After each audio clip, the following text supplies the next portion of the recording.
At Madrigal, Peter Schuler, Norbert Weiser, tests dipping sauces. He's almost robotic. Then he receives word police are there to see him. Los Palos Hermanos is being removed from the wall of Madrigal's proud businesses. Schuler takes his time going back to the office, where the cops are waiting, curiously eyeing a photo of Schuler with Gus Fring on the golf course. So what's Schuler to do? He takes the emergency defibrillator from the wall, heads for the bathroom, and shocks himself to death on the toilet. Jess Pinkman, Aaron Paul, is still concerned over the ricin cigarette, while Walter White, Bryan Cranston, tries to ensure him it probably burned up in the lab. It's constantly on Jess's mind, he can't let it go. This pushes Walt to make a new ricin cigarette. He plans to plant it in his partner's home, pretend like they find it while searching the place. And the old ricin vial gets taped to the inside of an outlet at the White residence for potential later use. They search everywhere in Pinkman's house. Walt plays along with his pal for an appropriate length of time until he decides it's time to stash the cigarette and let Jesse find it. Walt convinces Jesse to check the Roomba, and there's the ricin. This leaves the latter with even more guilt, believing he lost his mind and nearly killed the former over nothing. Everything Mr. White does reflects in the further deterioration of Jesse.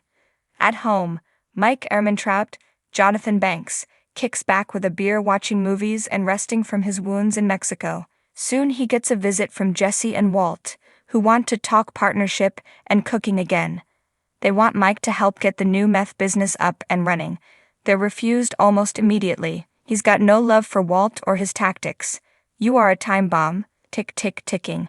The DEA are visited by German colleagues of Mr. Schuler. Herr Herzog, Wolf Muser, whose family owns Madrigal, has come to speak with the agents about what's happened. The company, of course, wants to help any way they can, unaware of the illegal activities taking place under its name. Meanwhile, the DEA are out of evidence from Fring's laptop, and they're still trying to piece together who gave Salamanca the bomb to kill Gus. ASAC George Merkert, Michael Shemus Wiles, is taking the fall for everything, seeing as how the Chicken Man was so close to them. It's also ironic because Hanks, Dean Norris, in the same position, a criminal sitting right under his nose and he can't even see it.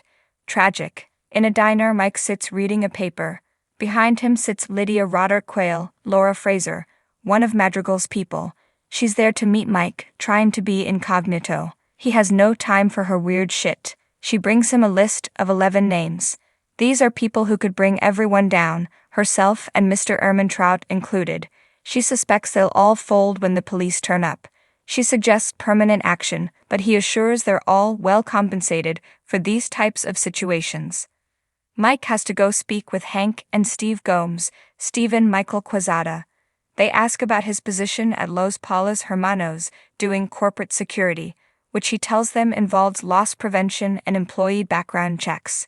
They want to know about his concealed carry permits, his private investigating license, and his time as a cop in Philadelphia. Apparently, Mike finished off his police career with a few troubles. The agents claim a witness puts him in the meth lab, so the old guy offers himself up for the cuffs, knowing they're merely trying to break him. They do know about $2 million in an offshore account under his granddaughter's name, and they've got the 11-name list, too.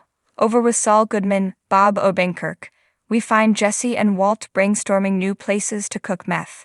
They don't want to go too far outside town like before, neither does the chemist want another roaming lab like the Winnebago, aka the crystal ship as Pinkman dubs it.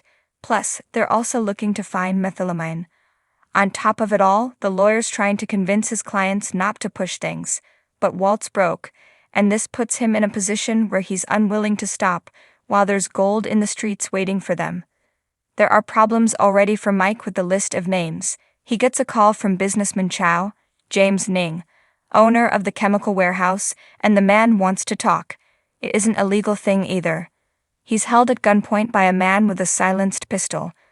Mike goes to see Chow, but knowing something isn't right, he gets the drop on his would-be assassin. This was Ms. Roderick Quayle thinking she could clean up the situation her own way, offering $10,000 a name. Looks like Mike's got to start cleaning instead.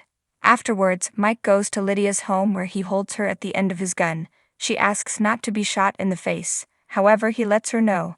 Nobody's going to find you, Lydia. she's headed for a disappearance.